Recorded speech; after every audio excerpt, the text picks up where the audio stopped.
Okey, bismillahirrahmanirrahim. Assalamualaikum warahmatullahi wabarakatuh dan selamat pagi cikgu ucapkan kepada semua pelajar-pelajar cikgu sekalian. Jadi cikgu harap kamu dalam keadaan sihat-sihat sejahtera lah. Jadi hari ini kita akan sambung pembelajaran kita pada kelas yang lepas. So, sebelum kita sambung pada hari ini, kita ingat kembali apa yang telah kita belajar pada kelas yang lepas. Jadi, apa yang kita dah belajar, iaitu pada kelas yang lepas, kita dah belajar mengenai jenis masalah, iaitu masalah bukan inventif dan juga masalah inventif. Kemudian kita belajar mengenai proses menyelesaikan masalah bukan inventif dan juga masalah inventif. Jadi hari ini kita sambung kita punya topik iaitu 1.2, iaitu analisis fungsi. Boleh Okey, untuk standard pembelajaran kita pada hari ini ada 4 untuk hari ini. Yang pertama adalah untuk membuat hubungkai antara produk objek dari segi fungsi. Yang kedua adalah mengenal pasti komponen dan fungsi komponen dalam produk. Yang ketiga adalah membina model fungsi dengan menggunakan garisan interaksi. Dan yang terakhir, yang keempat adalah mengenal pasti masalah fungsi dan punca masalah. Jadi itu bukan standard pembelajaran kita pada hari ini. Okey, kita pergi pada yang pertama, iaitu mengenai membuat hubung kait antara produk dengan objek dari segi fungsinya. Okey, contoh kamu dapat lihat contoh produk ya. Untuk kotak produk tu sistem yang akan berfungsi, iaitu tindakan yang dibuat oleh produk itu untuk memberi kesan kepada objek, iaitu penerima kesan. Jadi kalau kamu lihat contoh cikgu bagi ni kan, untuk gunting. Okey, kamu lihat dia punya produk adalah gunting kan. Okey, kita pecahkan komponen dia jadi pemegang gunting dan juga bilah gunting. Okey, jadi kamu lihat dia kan, bila kita asingkan jadi pemegang gunting yang akan memegang bilah gunting ataupun bilah gunting yang akan memegang pemegang gunting.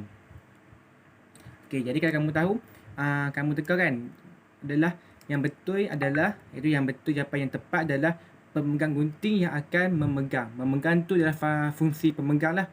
Jadi dia punya objek penerima adalah bilah gunting. Okey, jika kamu dapat lihat daripada contoh yang ada pada slide tu, yang pertama contoh meja. Meja memegang buku sebab buku tu kita akan letakkan di atas meja. Dan seterusnya cawan memegang air sebab air tu diletakkan di dalam cawan. Dan seterusnya adalah berus gigi, iaitu di mana berus gigi memegang ubat gigi sebab kita akan letakkan ubat gigi di atas berus gigi. Sebab itulah fungsi berus gigi adalah memegang. Dan seterusnya adalah kereta, iaitu di mana kereta akan memegang manusia, di mana manusia merupakan penerima kesan, di mana manusia duduk di dalam kereta. Dan seterusnya yang terakhir adalah pinggan yang memegang makanan sebab kita akan letakkan makanan di atas pinggan. Jadi sebab itu fungsinya pinggan tu akan memegang makanan tersebut lah. Okey, seterusnya adalah 1.2.2, iaitu melukis sistem fungsi. Kita pergi pada pertama, iaitu fungsi komponen. Apakah fungsi komponen? Fungsi komponen ialah melaksanakan tugas yang tertentu bagi melengkapkan sistem fungsi produk. Contoh macam tadi, apakah fungsi pemegang, iaitu dia memegang. Jadi itulah fungsi komponen tu. Apakah tindakan yang dia akan lakukan? Apakah tugas yang komponen tu perlu buatlah untuk melengkapkan sistem fungsi produk. Seterusnya adalah komponen. Apa komponen? Komponen adalah bahagian kecil yang berfungsi menyokong sesuatu produk. Dan seterusnya adalah super system, iaitu pengaruh luar yang ataupun persekitaran lah kita panggil, yang mempengaruhi fungsi produk. Contoh cikgu bagi tadi kan, gunting.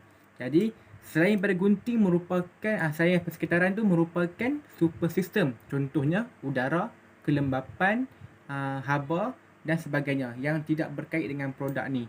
Jadi dia persekitaran lah. Itu merupakan super system.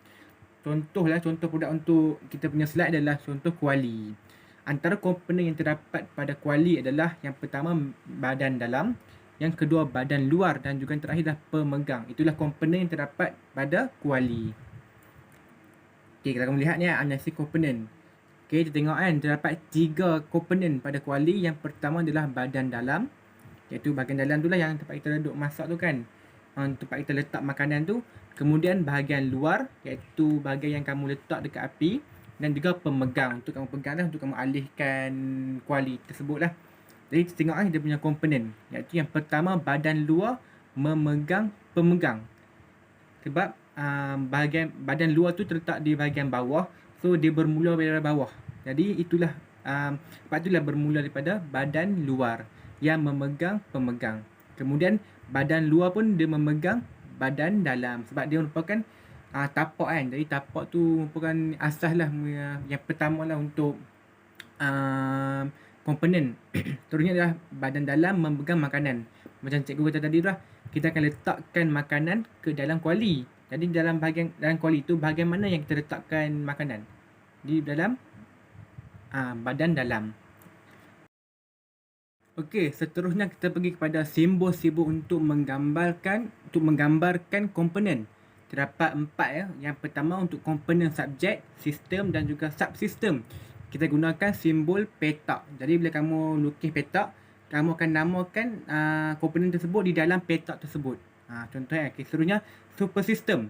Nak buat simbol dia kan. Simbol macam tu lah kamu kena lukis untuk buat analisis nanti. Jadi dalam kotak tu lah yang kamu akan tulis dia punya super system apakah. Contohnya kelembapan. Jadi kamu tulis kelembapan, kemudian kamu lukiskan petak tu. Dan juga objek kan. Objek dia bentuk macam bujur sikit. Jadi kamu tulis objek tersebut, kemudian kamu lukis pula bentuk bujur lah. Kemudian adalah yang terakhir adalah interaksi. Itu anak panah.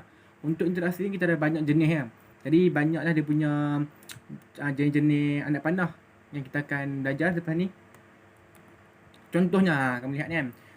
Untuk 1.2.3 membina model fungsi. Okey, seperti yang cikgu cakap tadi, untuk anak panah terdapat pelbagai jenis anak panah yang memberi maksud yang tertentu. Contohnya kamu dapat lihat pada slide, terdapat 4 jenis anak panah yang memberi maksud yang tersendiri. Untuk yang pertama, kita bagi yang pertama iaitu simbol anak panah yang biasalah. Yang ni bermaksud anak panah tu ataupun komponen tu berfungsi ataupun berguna seperti biasa, tak ada masalah. Jadi kita lukis anak panah yang biasa. Yang dua adalah anak panah dengan mempunyai garisan yang putus-putus. Sebab apa mempunyai garisan yang putus-putus? Kerana dia bermaksud berguna tetapi tidak mencukupi. Macam mana tu kan? Dia berguna tapi tak mencukupi. Jadi contohnya kaki meja. Kaki meja dia dapat menampung berat sebanyak 10 kg.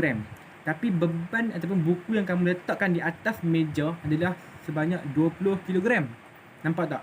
Jadi di situ kaki meja tidak dapat ataupun dia berguna tapi masih tidak mencukupi untuk menampung berat beban buku yang kamu letakkan. Sebab itulah dia tak dia berguna tapi tidak mencukupi. Jadi garisannya adalah garisan putus-putus.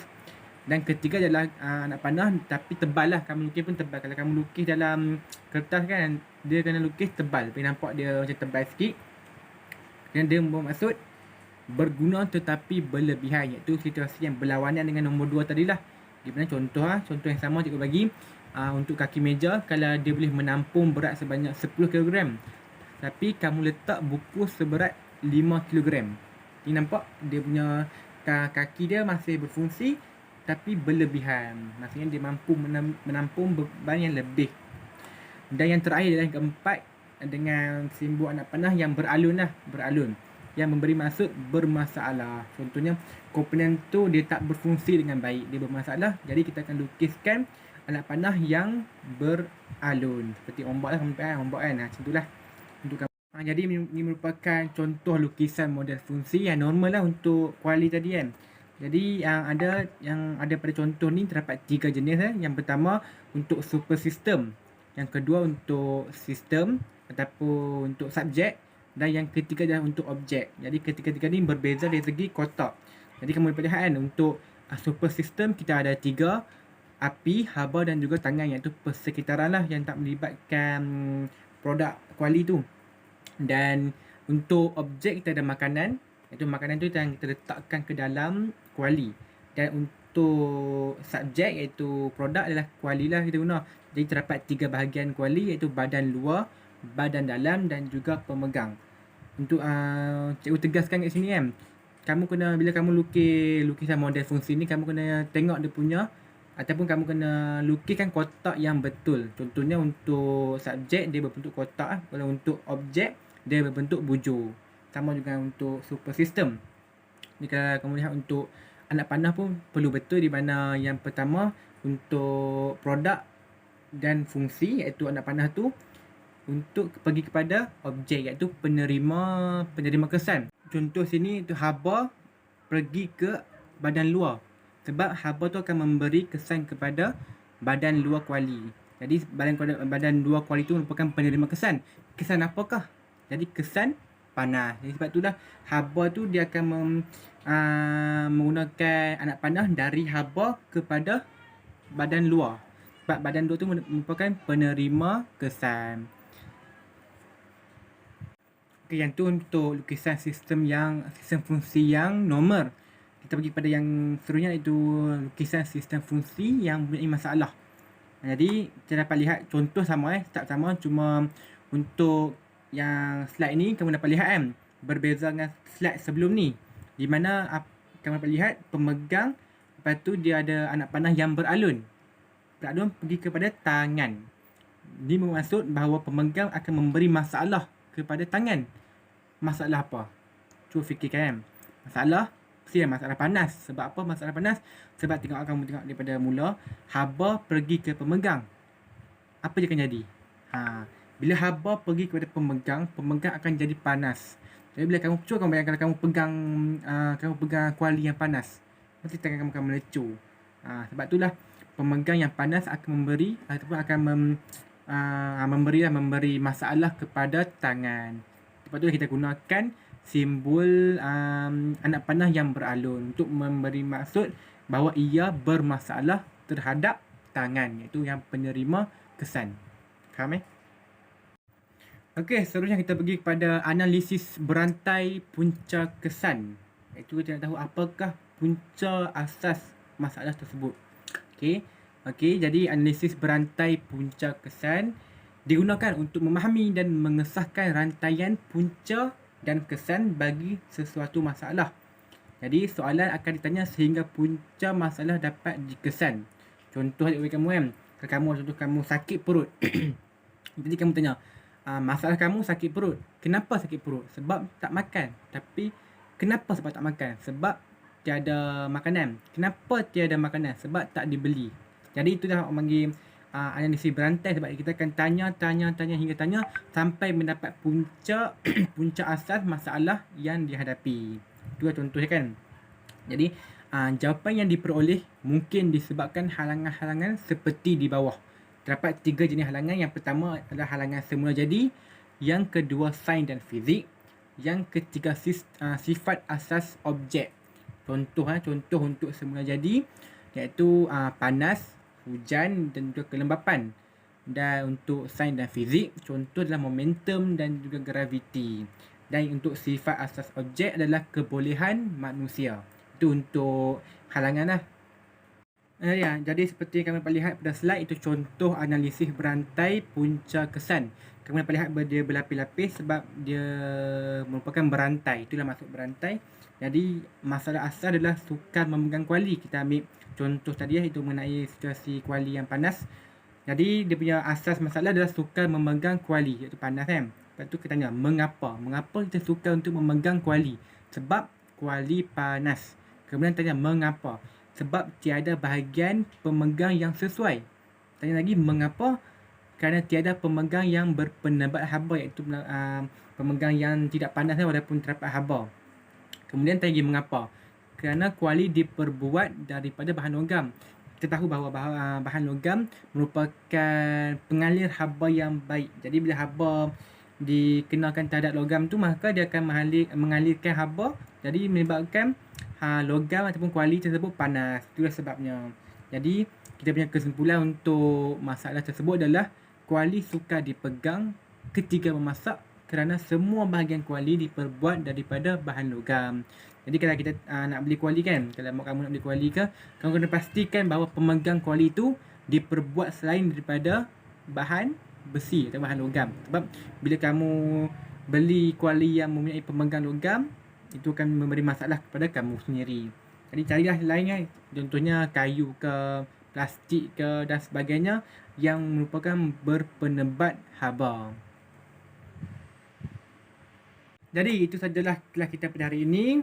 Untuk sesi kelas pada hari ini, jadi kita ulang balik apa yang kita dah belajar. Yang pertama, kita dah belajar mengenai membuat hubung kait antara produk dengan objek dari segi fungsinya. Contohnya cawan yang memegang air kan. Tadi tengok Jadi seterusnya yang kita belajar pada hari ini adalah mengenal pasti komponen dan fungsi komponen dalam produk, iaitu bentuk-bentuk kotak kan, yang macam objek dia bentuk bujur. Macam itulah kamu kena ingat yang kita belajar pada hari ini. Dan kemudian adalah membina model fungsi dengan menggunakan garisan interaksi. Yang terdapat 4 kan, 4 interaksi, 4 garisan interaksi yang memberi makna yang tersendiri. Kemudian yang terakhir kita belajar pada hari ini adalah mengenal pasti masalah fungsi dan punca masalah, iaitu analisis berantai tadi tu yang kita belajar. Jadi itu yang kita belajar pada hari ini. Cikgu harap kamu faham. Kalau kamu tak faham, kamu boleh tanya cikgu. Tak ada masalah. Boleh WhatsApp cikgu boleh PM. Dan cikgu harap kamu dapat menyiapkan soalan objektif yang cikgu bagi pada kamu dengan segera. Jadi senang cikgu nak tanda kan. Jadi itu saja pada hari ini. Kita sambung kelas kita pada kelas akan datang. Jadi Assalamualaikum warahmatullahi wabarakatuh dan selamat sejahtera. Berjumpa lagi pada kelas pada akan datang.